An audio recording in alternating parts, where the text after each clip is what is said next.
So this is, I would say, our sixth episode altogether. Probably. But also, considering the fact, dear audience, that I was there from the start. Well, yeah. With every failed video filming attempt that ended in absolutely nothing, I was there. So she's counting that too. Well, yeah, it's like, that's, I started to learn to walk with you. Exactly. That's how I see it. Exactly. That's kind of the vibe that I would give this whole thing, Yes. And then I realized I can't really walk. And then I was like, no, fuck it, I'm not going to post but that stuff. No, but yeah, I mean, it's learning by doing. Also for me, obviously. Yeah. So here we are, and look at that. Yeah, look at how that A year and a escalated. half later. We should blend in. I'm going to get Finn to blend in like the first episode we did. Holy. And the way the setup was in your little Atelier. Yeah. Wie ist das Verhältnis zu deiner Familie und wie sieht deine Familie das Ganze inzwischen? Ja, hier sind natürlich alle begeistert. Ja. Yeah. And now here we are in my little atelier. My little studio. I can't believe it. It's, Crazy. But we know each other, just to start off, I suppose, this episode. We've known each other for a very long time. Oh, yeah. So this is probably about the 7 millionth time we're doing this, to be really honest with you. Having conversations like that. Oh, yeah. Yeah. So just for fact checking, I'm 30 years old. You're now 32. I'm 32, yeah. We've met when I was in the ripe age of 15. You were 15, yeah. I was 15 and you're about to turn 18. Yeah. So I've known this woman. Yeah, it's been a while. I've known everything it's been a about while. her at that. It's been a while, and I think this is why I struggle so much to do this in a way, because let's start it off with this. I think because I know you so much more than just you at work, basically. Do you see what I mean? Yeah, of course. Because I know you so much more, I find it really hard to peel back the layers. Yes. No, but it's also the way I have been there from the start for your podcast. You have been there way back when I was still in your room, like charcoal drawing Bob Marley while being high. Well, smoking a super blunt. Exactly. Yeah. So you've been, the way I've been there with you on your podcast, you have been there from the start just as much, in a way. I see what you mean, yeah. You're right. And that's why, I was thinking about, we've done this format several times. And for me, it's always hard, how do I capture the person? If it's someone I don't know and they just come sit down, it's easy for me to do because I don't feel I can do them any injustice because I don't know them. Do you see what I mean? So it's I'll pick out the things that I find obviously interesting and I will format them together. Yeah. But to have somebody I know very well sit opposite, it's really hard to kind of summarize. Do you see what I mean? Yeah, I know. What are the aspects you want to put the spotlight on? Yeah. Pretty much. That's the question here. Whereas with other people, it's yeah, it's basically how quickly do you want to cancel your career? We do an overnight thing. Are we doing, by the way, a formal introduction? Well, no, I don't know. Should we do a formal introduction? I mean, I feel you should introduce yourself. Go on. So, okay. Give me a moment. Still better than what I do. How do I approach this? Okay, so my name is Yevgeniya Shevchuk. My friends know me as Yev or Yeffy. But most commonly known, if known at all, I'd say I am under my artist name, which is Shev Lunatic. And by artist, I mean I'm a painter. I do, I'm a multidisciplinary artist. I move in the realms of digital art, tattooing, but mainly it's mural, street art, painting, fine art, oil paintings, all that kind of stuff. And currently I'm roaming the world with my murals internationally, hoping to get somewhere with that. Well, I got somewhere already. For sure, you have just, and let's start off with that point for starters, you have just spent the last 6 months in New York. Concrete jungle. I'll correct you right there. I'll 6 months in total in the States, out of which 2.5 months New York, and then the rest pretty much, no, 3 months New York, you could say, and then the rest Austin, Texas. With, Same place, everything over in America. No, you know, couldn't have been more difference between those two places. But that was my past journey, which also established my future, which I'm working towards now, which is moving and settling in New York. So, and that's the dream for you. I've never, it manifested itself so freaking fast. So here's the thing. I'm someone who has traveled excessively. I have moved. So I've moved out from my home at 19, 30 years now. I have moved approximately homes around 15 times. So not in the sense of like packing up furniture every time, but in the sense of I would stay at one home for a year or two, and then you'd have a period of like sometimes years where I wouldn't settle anywhere. So I'm just moving with my suitcases across Europe. And now I just felt after everything that happened in the past few years, I needed a really fresh start. And I always wanted to go to America. I always had the chance to go because I had this visa from this project that fell through back when I was 22, and they sponsored this visa, but I never used it because I didn't have the funds. I didn't know anyone there, and I was just too young, and I just, was still trying to make it here, basically. So when the stars aligned and I finally decided it's time to go, I feel like I just fell into this vacuum of situations that just pulled me into this. Like, that's your path. That's where you have to go. I met someone back in France who was already living in New York, introduced me to a lot of people, helped for sure. I sat down, I recontacted anyone I even barely knew who had anything to do with America. And the first day I stepped foot in New York, I immediately felt like this feels so like home. Like so there's something about this place energetically. And just to give you a little bit of background info, I had a grandfather who used to be the Skype grandpa back in the day. Because he lived in Brooklyn. Like, he immigrated there in the 90s, and I didn't see him much because of that. I never got the chance to visit him. So in a way, it was like it was like following my family's path in a way. He has passed 10 years ago, so unfortunately wasn't there to help. But I just, arriving in America basically opened up a whole new world to me, especially for someone who traveled that much, but never really left the continent of Europe. This was the biggest step I've ever done. And I just knew. And the longer I was there, the more, like, I was just confirmed that this is what I need to do. Yeah, for sure. I never felt so sure of something so quickly and so clearly, like this decision that I need to be there. It's crazy.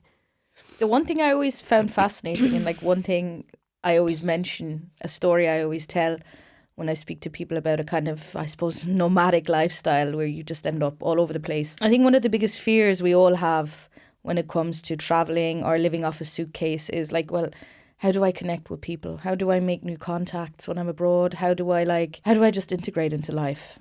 And in your words, what are the kind of ways when you move to a brand new country, you don't really know anyone, right? You just arrive there and you want to, I suppose, start integrating, or you want to start becoming a part of the community. What would be the tools, or what would be like the main ways you would do that? Okay. So before I plainly answer this question, we have to consider different circumstances. What do you do in your life? Are you somebody who's tied to 9 to 5? Especially when you move to a different country like America, do you like, are you bound to your job? Do you have a visa that's requires you to stay in that job? Like, because that's how most people live and do things and do connect and integrate in a completely new space. They have colleagues at their workplace. Then they maybe sign up at a gym and like just start doing hobbies and then meet people through people. And then that's kind of how it happens. But like, I'd definitely say having a solid workplace can be really helpful.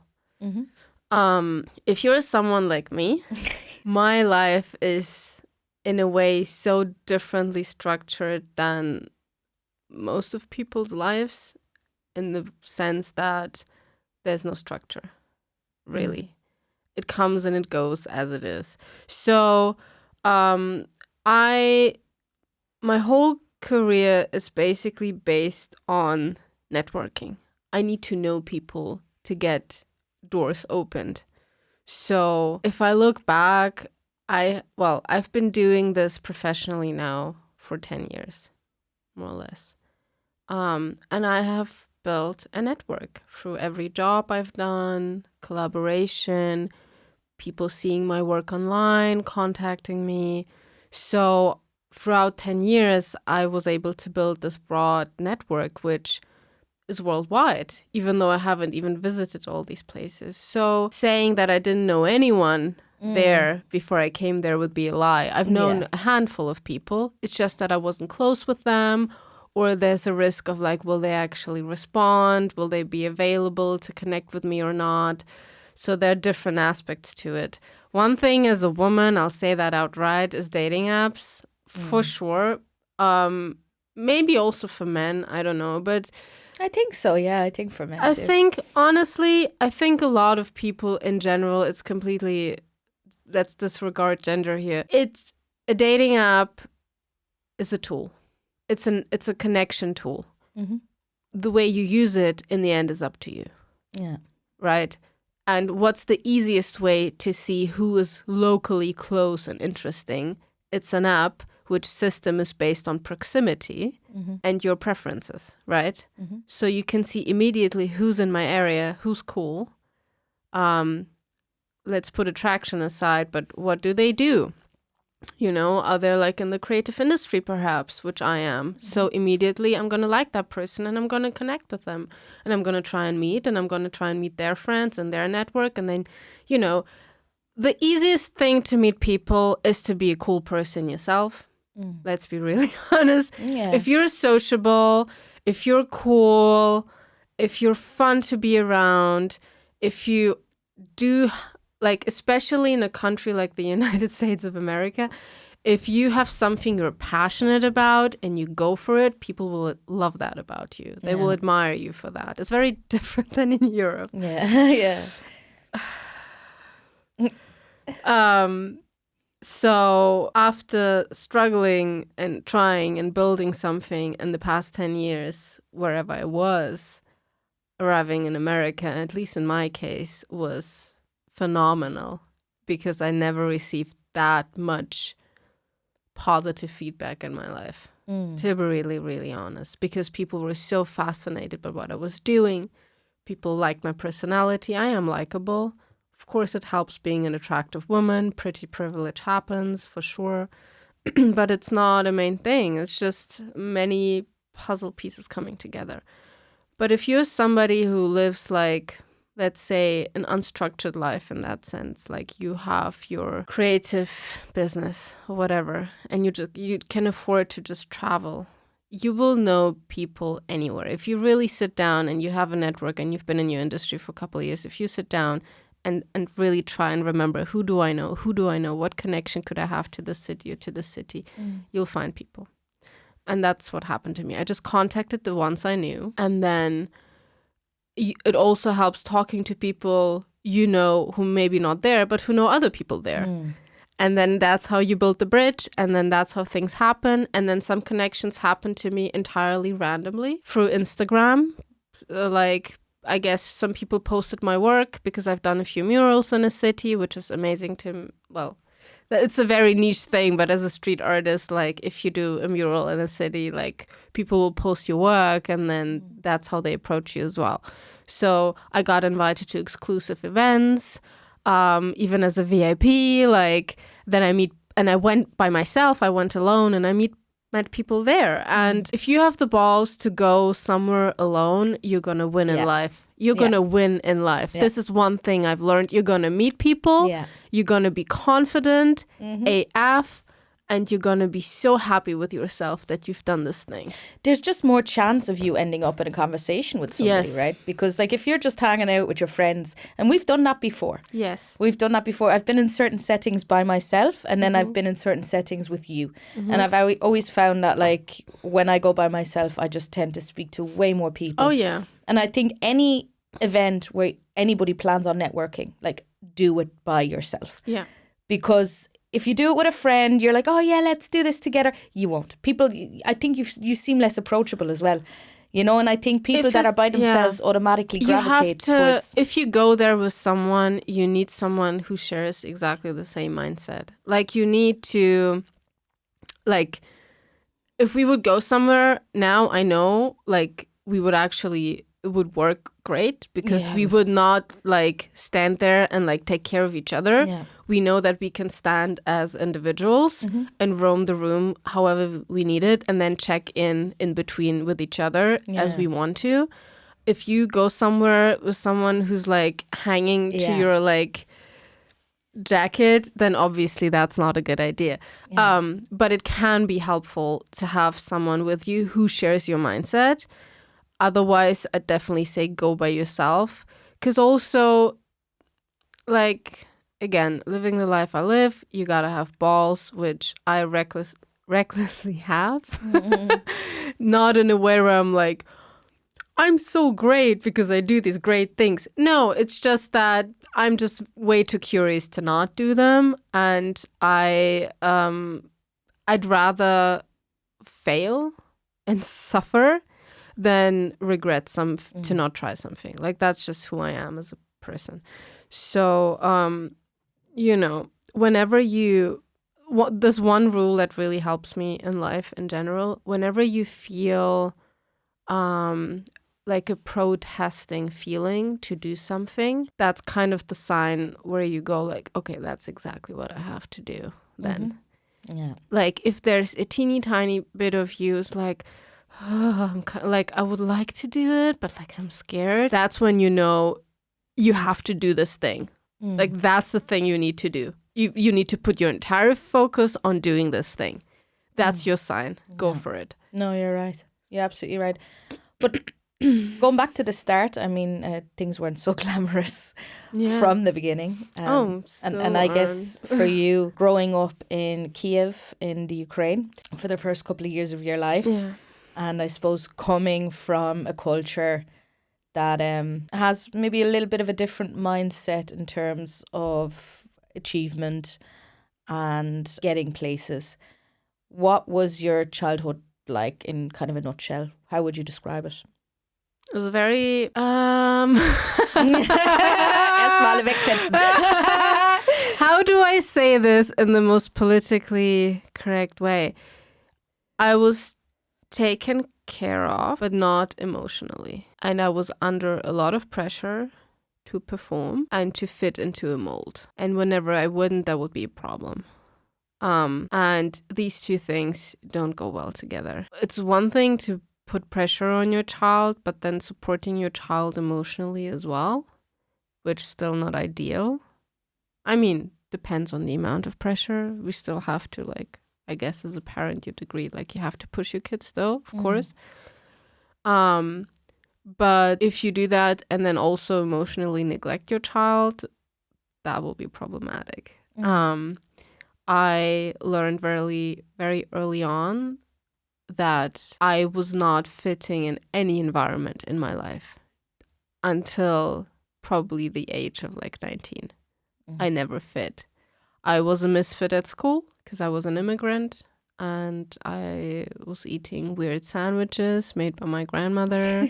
You know, nobody could pronounce my name. my family was structured differently than the picture perfect family. There was a lot of like question marks coming from the school as well. In my family, I was a misfit because I was more German. Because I grew up in a German social setting. And then coming back home, it was an entirely different planet. It was a different language. It was a different alphabet. It was different, like, food. Like, I existed in two parallel worlds which did not work together at all. I wasn't good enough there. I wasn't good enough there. So I started breaking out and I started building my own relationships with friends. And doing the rebellious thing, smoking pot as a teenager, getting drunk and all these things because I didn't know where I belonged. It felt like I wasn't belonging anywhere. So I just started rebelling because, it's the typical teenager mindset where you're like, well, I don't have anything to lose, do I? Mm. But I did. And that's something I always kept in my head. That's why the risks I even took as a teenager, they were always somewhat calculated in the sense of like, I was always very aware that I'm the immigrant in this group. I cannot afford to do what my German teenager friends are doing right now in terms of illegal stuff. Mm. So I had to be cautious because I had way more to lose than them because I also didn't had the citizenship yet. Mm. For a very long time.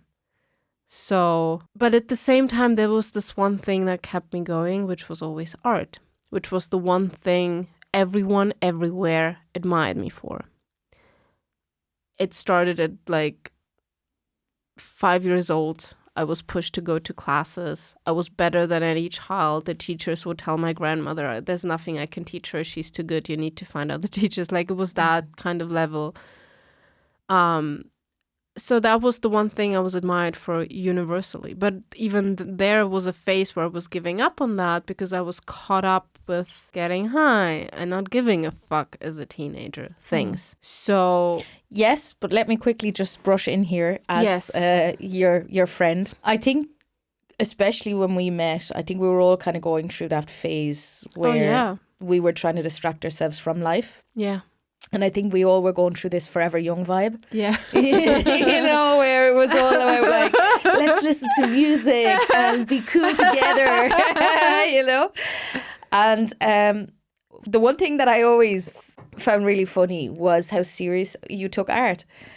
And I mean, it was to a point I remember, like, because I remember I was trying to get my driver's license done and I would never go to the theory classes. Like every week I'd be like, oh yeah, no, this week I'm going to go. And I just wouldn't, But whenever it came to your art class, you were like, right, I'm going to go to art. And I'm like, art? Really? Why? And you were like, no, like I'm taking this serious. I really want to go. And I was like, all right, okay, It's crazy to hear that. Yeah, no, so I always found that, and I mean, we were very convinced that we were very convincing back then. So if we would have said like, oh no, come on, stay, everybody would have been like, all right, okay, But with you, there was just no stopping you from going. And I think one thing I suppose about the environment and us doing this forever young thing was there were so many artists within the group. If you think about it, Tony was always drawing. Tony was always one of those people. Tony is my OG art friend. I mean, any time he'd come over, he would just be sitting there. Like, we'd all have a laugh, but he'd be there sketching. And he still does it to this day, right? Yes, nothing's changed. Or he'd be writing something, or he'd be, and I mean, the amount of papers I have. Like, I went through some folder the other day and I found pictures of this other friend. He would always draw cars. He'd leave me a lot of pictures. Yeah. So, and it was, in a way, I suppose, an artistic group at the same time. Oh, yeah. If you think about it. And there was a lot We were always podcasting. We were always podcasting in our own way. Yeah, we were recording each other, kind of taking 100%. Shots of moments and stuff. So I guess, in a way, I always knew that you were also one of those people who just took that life very seriously. And I think that's kind of what kept it going. You had this love and you had this thing in your life that you really wanted to be good at and achieve. And it was your determination that really, really kind of kept you away from? It was a mix of different things. First of all, as I was very miserable in the life and the environment I grew up in, I knew that's my only ticket out. I knew deep inside of me a long time before I made it publicly, I knew that it's not going to be a corporate career for me.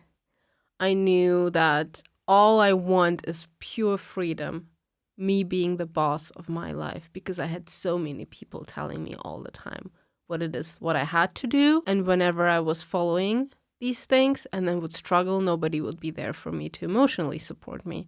So I didn't understand it and I didn't like it. So this was my ticket out. I knew like I have a talent. This can change my life. And yes, I had calendars with like crossing the days till my 18th birthday when I can finally like leave and explore the world and do all these things, you know? So I guess in a way it was just my way of, I'm going to turn my life around. I'm not going to accept life as is. I want the life I actually dream of. Yeah. So starting from, I suppose, the beginning there and feeling like a bit of an outsider, and then going into this life where you feel, I suppose, you have these opportunities, these people around you, and you're starting to get mentors. Was it clear to you that that was going to be your life? And like, was there always this 100%, that's the direction I'm going to take? Or were there ever any moments where you kind of said, oh, you know what? No, it was always clear. Because before I even consciously could decide that, I was already called the artist as a child. Like, it was just, it's like you grew up with that for a leg. Like, you can't push it. It's just there and it's who you are. So there's a reason people see that in you. And they saw it before you even were able to consciously see that. So it's just like intertwined part of my personality. Because if you start something so young as I did, it just is. You don't even like, oh, is it good to follow it or not? Like, I have no choice. That's who I am. There's no way I'm gonna, you know, go into a corporate job or whatever. Like, this just isn't. And then all my characteristics as a person on top, well, yeah, that's why we ended where we are. And I guess, look, the thing that I find sets you apart as well sometimes from the mainstream, we'll say, is the fact that I think you just learned so many different types of art. So you do your fine art, you do your spray painting, you do your digital art, you do your tattooing. There's so many areas that you really delve into. Like, is there something that you find is similar with all those different outlets, or were there parts of you that got drawn to these specific things? You know, like, I feel like drawing on someone's skin is going to be a different vibe than... Yeah. You know, people do ask me that a lot, but to me, this question, from my viewpoint, this question doesn't even make sense in a way, simply because it's the same expression. It's just a different outlet. But I'm doing the same thing, just through a different tunnel, you know? So yes, there are differences in learning the techniques, right? Different surface, different tool. How do you translate it? Sure. But that's just technicalities. Yeah. I would think that maybe like being a tattoo artist, it brings this kind of more of a, you need to be more personable. You need to be more outgoing because you're dealing with people. Do you see what I mean? Of course. What I mean is like, what are the, you know, is there different? Because if we think of someone who's an artist, you just think of somebody who's sitting at home, like just with a little piece of paper and drawing away and just completely by themselves, right? But I guess being a spray painter, even listening to some of your stories, I suppose that's the more like adrenaline junkie form of artistic expression, right? Yeah. Because you're up in these crazy heights. Yeah. And, you know what I mean? Oh, I love it. Yeah, but you see what I mean? But that's far different in a way than sitting there by yourself. Yes, it is. The experience in itself is different, but you're doing still the same thing. It's just that the like environment changes. But I've never been like, I would probably, tell me if you agree or disagree, I would call myself an extroverted introvert. Like, I am very sociable unless my battery runs out, which happens maybe faster sometimes. And then I'm like, leave me alone. But I also need to be social. As much as I love drawing and painting at home, I barely ever do it. I've done it throughout my younger years for sure because I had to in school, and like I wasn't doing, if I wanted to draw something, I'd do it in my room at home. But I was definitely lacking the social interactions. It's definitely something I really much enjoy. Because it still happens in a controlled setting with tattooing and street art. When you're tattooing, there's just a moment where you tell your client, look, now we need to shut up because I'm going to go into the zone. And then you're enjoying the zone. And with street art, it's you're in the zone and then people come and they talk to you. And if you're in the mood, you're going to like talk to them. And if you're not, you're just going to keep your headphones on and like ignore them. It's fine. But I will be really honest, I enjoy the versatility of these things. I like to be in full artist mode in the zone, but I also like to be extroverted. It just needs to happen in a balance. Like, I don't like knowing exactly what I'm going to do tomorrow. Like, okay, what kind of thing am I going to do tomorrow? Is it going to be this? Is it going to be that? I like having just the spectrum of all. In a way. I mean, one other thing that I noticed over the years, obviously within the job you do, you are very lucky in a lot of ways that you get to choose who you work for or the project to do or who you work with. But still, sometimes this, and it's actually funny because I had a conversation with this other guest I had the other day about it. When you create art, it's purely for self-expression. But sometimes when you start making money off art, that switches. And you sometimes need to start doing it for monetary success or for an extrinsic factor that is driving you. Is that something that you find hard to deal with sometimes? It depends on the job. If it's particularly something that goes against anything I find aesthetically pleasing, then it's definitely painful, but I'll still do it. You have a lot of artists who like completely decline doing commissions. Like they'd rather do some side gig job, or they're financially successful enough to be able to only do what they want. I would consider myself somewhere in the middle. I am not like... I've made money with my own stuff, but not to the extent where I'm like, okay, I'm financially free and I don't have to do anything else. So I do commissions mainly. But I am also requested to do these commissions because of what I do, because of my style, like particularly because of what it is, what I'm doing. And to me, it's very simple. I think you know me, I'm very simple. I don't want to do stuff I don't want to do. Yeah. And even if it's a commission, I'm not standing 100% behind it. I don't care in the end, because I'll be really honest with you, what's the alternative? Like waitressing or doing some other kind of job that has nothing to do with art? No. Like I'm still getting paid to draw. And that in itself is still a freaking luxury. And that's how I look at it. And through these commissions, I got to work with very prestigious brands and organizations, which I wouldn't have had the chance to otherwise if I would just be doing my own art and trying to sell that and then do a side gig job that would eat tremendous amounts of time and energy away from the bucket I could use for art. If that makes sense. Yeah. Like I'm not only getting paid to draw, even if it's not something I want to draw necessarily, I'm getting paid extraordinarily well for that. So why should I not do that and instead do a job that has nothing to do with art and is paid way less? Yeah, no, I know exactly what you mean. So with regards to the art world then and what you've learned, what's the toughest lesson you've had to learn? You have to, okay, if you go into any creative industry, you have to look at rejection as like a daily supplement, like your vitamin C pill in the morning. That's how normal you have to view rejection. Like, oh, got rejected again? Pff, okay, next one. Like you don't... The reason people call it a hard career to be creative is because we pour our soul and heart into it.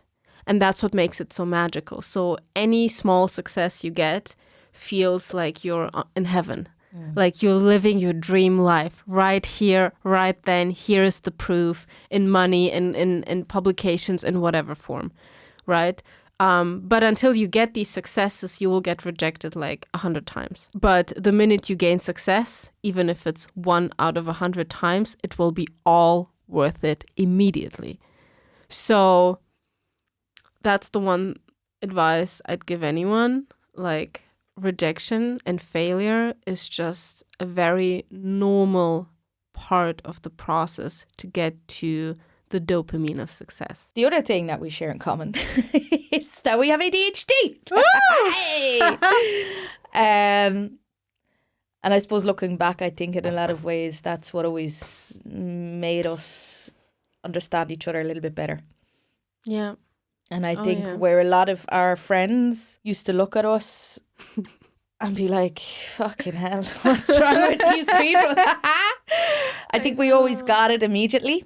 I'm not meaning like, oh, we get each other and everything is, no. But like what I'm saying is I think we understand where we're going with certain things and how and why our mind travels the way it does, you know?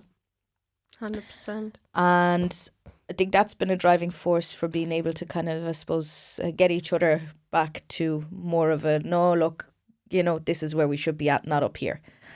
For your art, what has ADHD meant for your art? Do you feel like it has been a disability, or do you feel it has actually been able to enable you a lot more in what you're doing? This is a fantastic question, and there's actually a very simple answer to it on which I will elaborate further. I see it as a superpower, but it's like in those like superhero movies where the guy discovers his superpowers, but it brings him a lot of trouble because he doesn't know how to deal with it yet, how to like control it and how to use it. So he's like all over the place, setting buildings on fire and getting like all the troubles. He's like, oh my God, like what is happening with me? This is how I felt till I actually got told and realized myself, oh, that's what's going on with me. Because I struggled for sure in terms of creativity and reaching my goals career-wise. It helped and it also didn't help, but it did push me forward. Like it definitely plays a huge role in terms of creativity and ideas and like curiosity and also having the balls to go for something and just be reckless. I'm going to achieve this no matter what. But I also didn't know how to deal with it. And I also just thought, because I grew up with this narrative, oh, I'm just messy. I'm just lazy. That was the biggest one. I'm just lazy. I was always told how lazy I am, how messy I am, how unstructured I am. I was still today always late. Always late. Oh, God, yeah. You have a fucking severe problem with your late.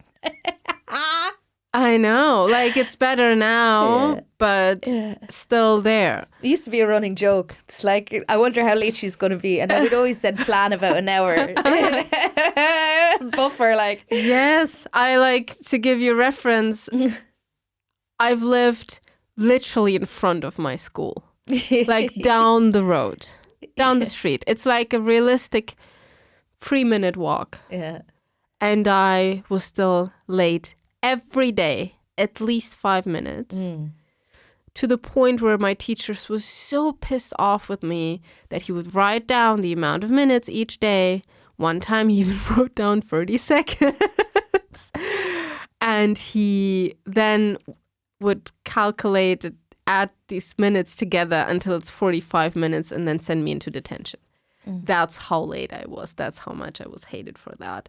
So that's how it felt the majority of my life. And when I realized, oh, that's what's going on with me, and I started reading a little bit about it and researching and also looking at what you were doing, because you figured it out way earlier than me and more productively than me. I was also learning from you, and I just realized, oh, I just have, it's a superpower. I just need to know how to use it and how to control it, because otherwise it's going to be like a wildfire and just run through my life.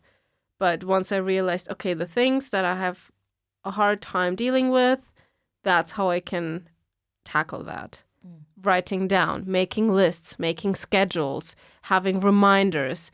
That's the amount of crutches I need for stuff that I'm simply not interested in doing, but which is essential for my life as a professional, as an adult. And with things that I don't have a hard time with, I can just freely my ADHD let it flow. When I'm in front of a wall and I'm painting, I just go berserk. I just go mentally crazy. I just I jump on the ladder. I run around. I spray with 2 cans. I don't have to control myself anymore. But it's uncontrolled in a controlled setting. And that's why it works fantastically. And that's why I think it makes me a great artist. Genuinely. Another aspect that I learned through you and watching you and observing you is that artists are living in an artistic life. And I think one of the reasons a lot of us shy away from this artistic life in the first place is it's this feeling of vulnerability, because going through creative phases and then going through creative depression, I think that's something that's very scary for everyone involved. And by everyone involved, I mean the families of the people, or you know what I mean? Yeah, of course. I think being married to someone or living with someone or being friends with someone who's artistic can be very, very hard because of these factors. But yeah, watching you have these weeks, sometimes months of creative and artistic output, and then followed by times of, we'll say, emotional regulation. Put it in your own words for me. So I think what you saw is a very common issue I've always described to my therapist, who I've been seeing for 4.5 years. I wouldn't say it's a universal problem. I would say it was a me problem, which applies to many other people probably. My issue was a little bit that I was so focused on being successful that it blocked me to the point of destruction, to the point of me being frozen, unable to do anything unless somebody tells me to do something. I wouldn't do things just because. I would only do things with an immediate outcome. Anything that will not bring an immediate outcome, like just painting a painting at home for no reason, would kind of scare me off, because it would also involve investing a lot of time and energy into it and then maybe having no response to it. So that's kind of a more vulnerable part of it. But what I've learned when I started working on myself, and particularly in the last 6 months traveling through America, my productivity level has risen to where I always wanted it to be. But something was blocking me. And I think what I accepted is I accepted less than perfection for the first time in my life. And because I also started networking with other artists, and I saw how other people do it. I was always a loner. I never had an artistic community or anything around me, which is why I enjoyed America so much. Because for the very first time, I was purely surrounded by creatives. What a fantastic feeling. Finally finding your tribe. And I just realized nobody cares. You're here to enjoy it. So what I started doing was I just started doing. Doing instead of sitting and thinking and strategizing how best to do it. I just started doing. And I've applied that technique in many other areas in my life, but not with this, the most important one.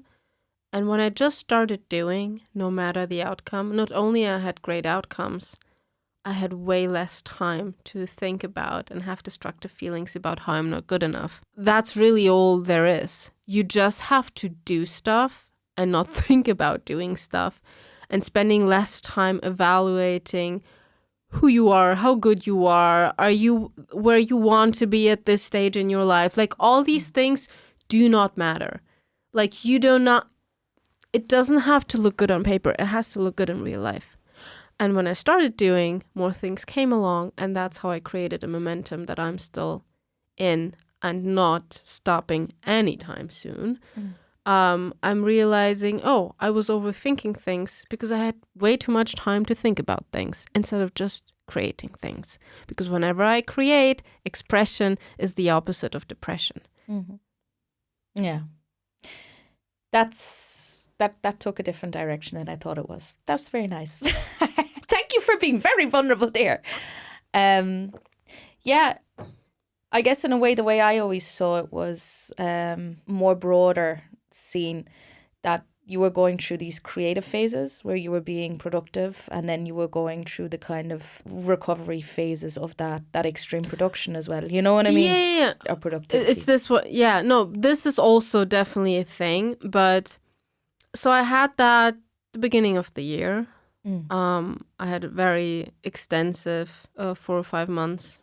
And then I came back to New York, and it was January and it was cold. And I felt fantastic about doing barely anything. Because I felt like, no, obviously we need breaks, but it feels so much better when you have less of them. Yeah, for sure. Like, you just can actually enjoy the simple things because it's not your daily life, it's a break. But if you have too many breaks, then it's not a break anymore. Yeah. What did you learn then in terms of art and New York? Is it a place for artists? Is that kind of... does the American dream still exist for artists? I think so. Yeah. I think so. Well, I know too little to talk about government stuff, but I know enough to look at the society, to the people in the city, and the variety of people, but the shared ambitions and interest in creating something completely fascinated me. I've never seen something like that in my life before. And I mean, I've traveled across like London, Paris, Berlin. But for some reason, New York is what hit the sweet spot for me. I'd definitely say so, that it's for artists. Definitely, yeah. What do you miss about the European art scene, if anything? A lot. Yeah, really? Oh, no, you mean... Oh, I misunderstood. Yeah. Nothing. No? No. What would the biggest differences between the American, or say the New York art scene, and the European art scene? The biggest difference is, in general, and I've had these conversations with many people in Europe and America, because I was like processing in real time what I was experiencing. So I was talking to people about that, and I was like, look, I feel like the main difference is in Europe, and I'm putting it in a very like generalized statement.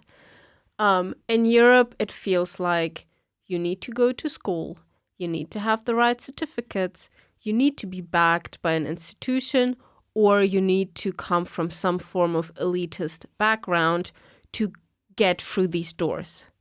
Or you need to have a shit ton of followers or whatever, but something that makes you prestige to even enter these rooms. I've never done any of that. I've literally did not go to art university, even though I've had art classes my whole life. I didn't even finish university, which I studied design. And then I kind of like self-made, handmade a career out of what I knew and what I could do. So I didn't fit in any mold, but I was used to that my entire life. If we look back to my childhood, I never fit in any mold. So when you don't fit into any mold, you're going to get a lot of rejection, a lot of barriers, a lot of blockages, because people don't understand you. They don't want what they don't understand. It's too hard to deal with. And that's the interesting part of it. When you reach a certain level of success, while not fitting into any mold, people will say, this is why she got successful, because she was unique. Yeah. But uniqueness costs you years and years and years of rejection before it will for sure be anything. So that's my experience of 10 years trying to make it in Europe. Because I never went for the traditional gallery route, I went the commercial route. I wanted to work with big brands. I wanted to do my own stuff with big brands. I wanted to delve deeper in technology. I wanted to see how I can create these intersections of different art forms, and I wanted to create something new. I was always thinking, what can I create? What could be something new? While still developing my own style throughout the last 10 years. I feel like I'm only now kind of coming to what is really me. I've tried so many things. In America, it's very different. The more unique you are, the fucking better. Yeah. While it also helps being backed by institutions, having a lot of followers, being from an elite background, of course, it's still, that applies to everywhere in the world. It's not as much a requirement to be seen and to be noticed. For me, in my particular situation, what was really helpful, first of all, obviously, I was exotic there because I'm European. I have an accent. I speak 4 different languages. Also, I come originally from a country that is in war. Yeah. And I've created this path for myself, and people were impressed, and they were opening doors for me because they're like, oh, who's this mystical creature? Like, let's see what she can offer and what she can do. So people were giving me opportunities way faster than they ever did in Europe. And I'm the type of person, I always said to my other entrepreneur friends, and that applies to you actually just as much, when you're self-employed, particularly also in a creative industry, you have to work so much to be able to work. Yeah, for sure. You have to make it happen first that you can even work. So I was always the type of person that I always knew, and this is why I so bravely went for any opportunity. I always knew if somebody opens me a door, I'm going to ram that door and I'm going to impress all of them. And whenever I got an opportunity like that, that's exactly what I did. Yeah. I did the crazy thing. I did the unexpected thing. I completely overrode their expectations. Yeah. But it was so hard to even get a door opened. In America, different situation. Yes, not every door will be open. Of course not. You have to prove yourself. But because I've been rejected so hardcore in Europe, I'm not scared of rejection anymore. Do you think that one of the reasons why you would have been so rejected would be that you're a female in a kind of a more male-dominated industry? Yes and no. Yes, because it's definitely male-dominated. And I definitely dealt with, being fetishized, being sexualized, being put into categories, or plainly not being taken seriously at all, because we also have to consider in the fact that I'm still, 30 is still young, so imagine me being 25 doing all that stuff. In this grand scheme of things, of this elitist, high prestige world, who's a 25-year-old no-one girl? Nobody, will take you seriously. On the other side, it definitely has opened doors for me, but for the wrong reasons. Yeah. But then I've learned to actually use that to my profit, because I just recognized at some point,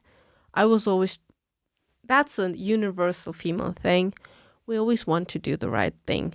Don't be too loud, behave well,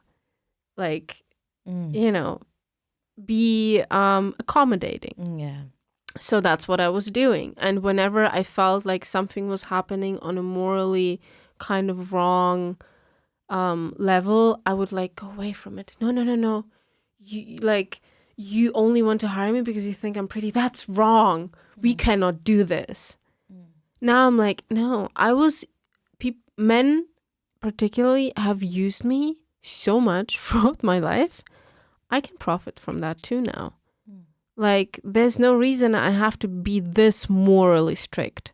Nobody else is. Why should I? I'm not gaining anything from that. Yeah. No, you're right. You're right. Speaking of profiting, one thing that I've shockingly noticed about your life is that there is this new person who's come into your life, who you definitely take very strong advantage of.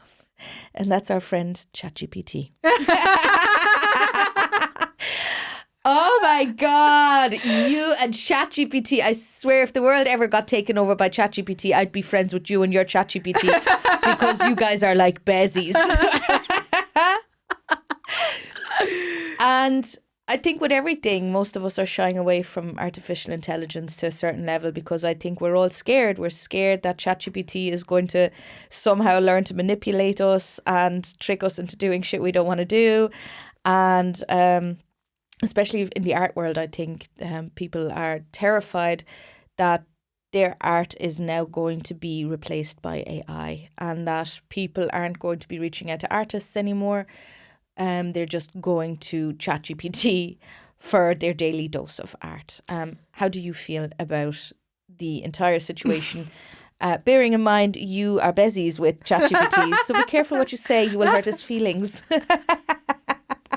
Suddenly my MacBook is on fire. Yeah, you'd be shouting. You'd give it electric shocks or so. No, I have a very straightforward opinion about that. I think what we're living through right now is a little bit similar to the times when the internet came along. The big unknown. And I think the fear of the unknown plays a huge role in that. Yes, you have many experts and fancy podcasts saying how dangerous AI is. I'm not an expert enough at all to comment on that. Yeah. But at the same time, I think this is a little bit, what's the word for that?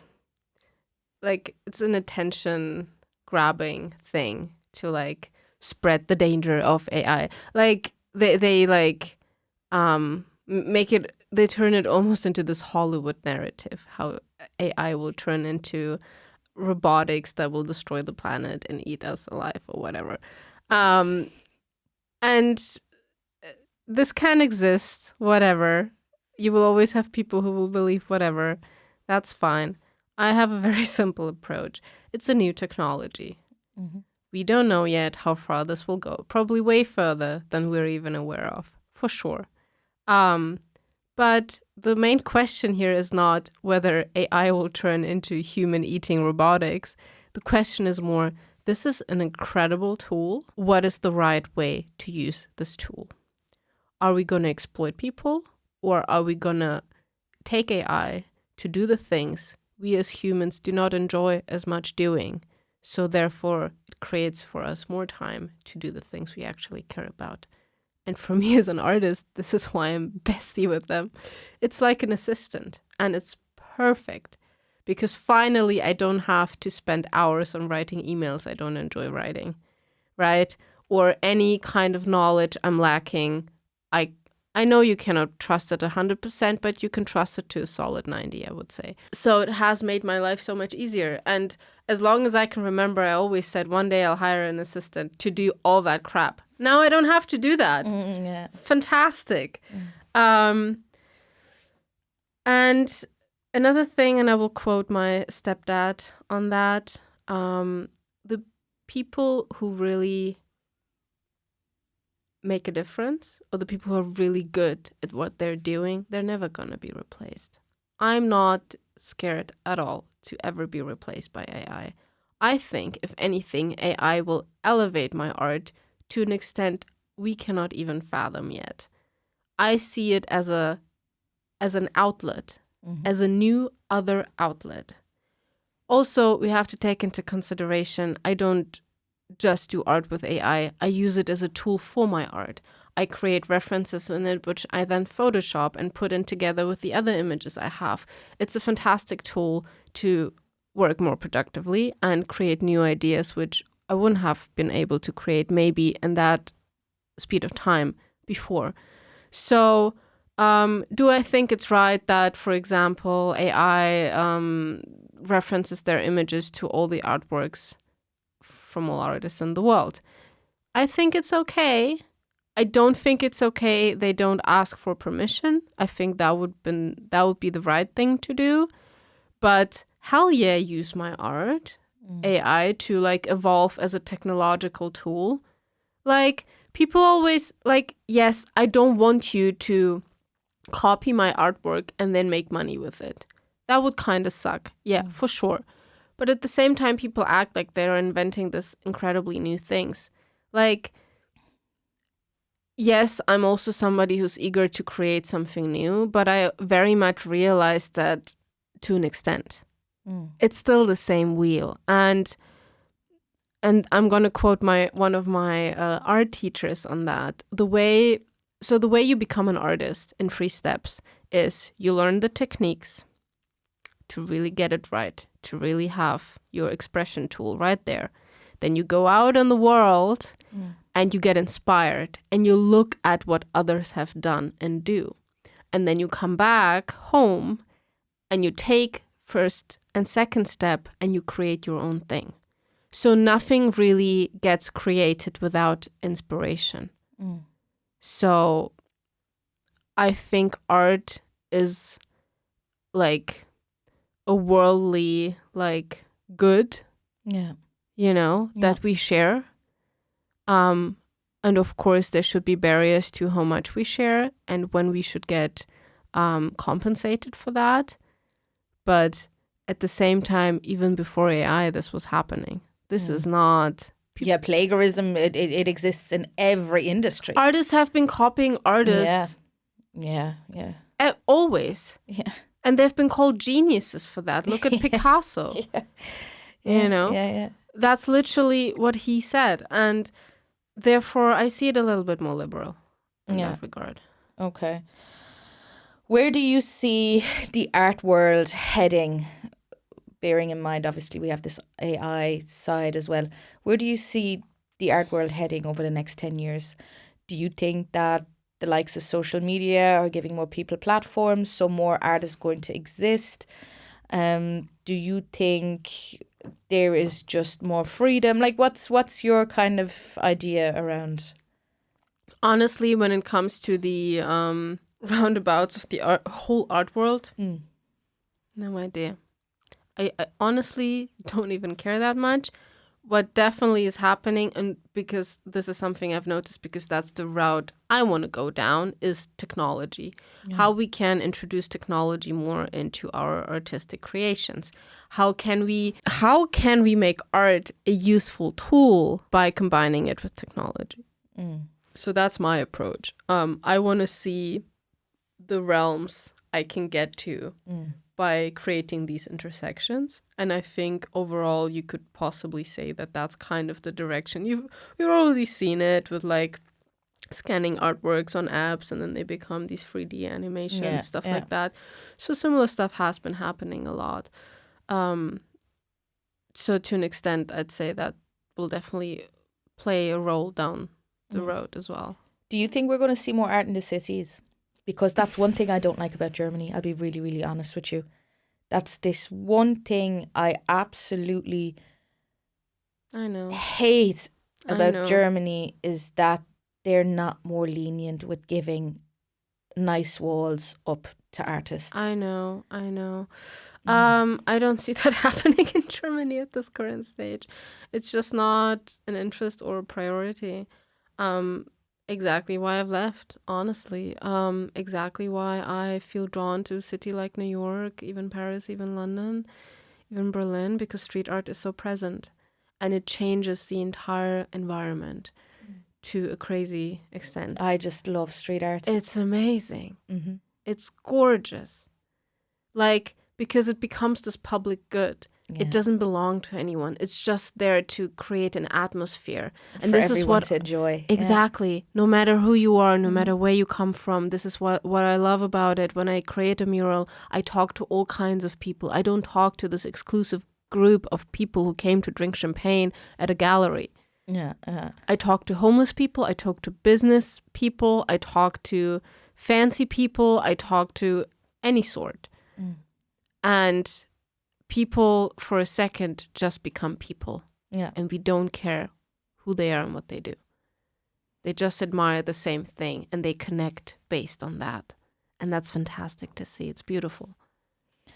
What advice would you give someone who's just about to step into the art world, or maybe who's been sitting on the idea for years and thought, you know what advice would you give them?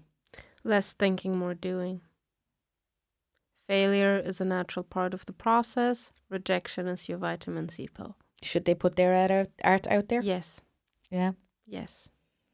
I will tell that to everyone, no matter if I even like it or not, because I'm not the universal judge for that. Art will always remain subjective.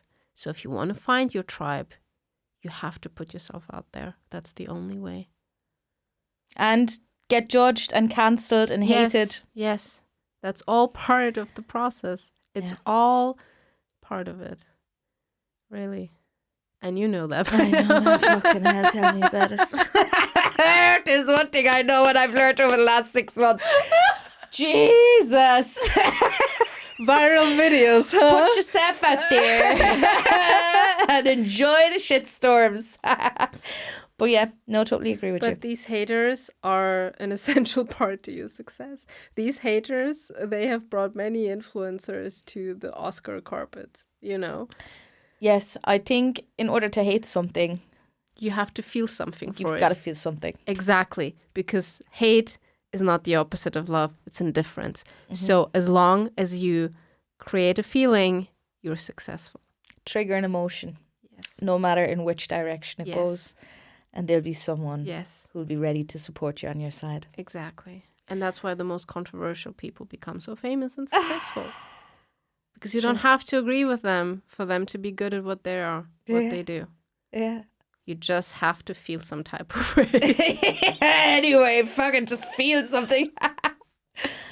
Right, I'd say we'll call it a day at this stage. I think that was a very, very nice episode. And I'm really, really happy we've done this now again for the 8th time. And there'll be plenty more times to come as well. I'm really happy with that episode.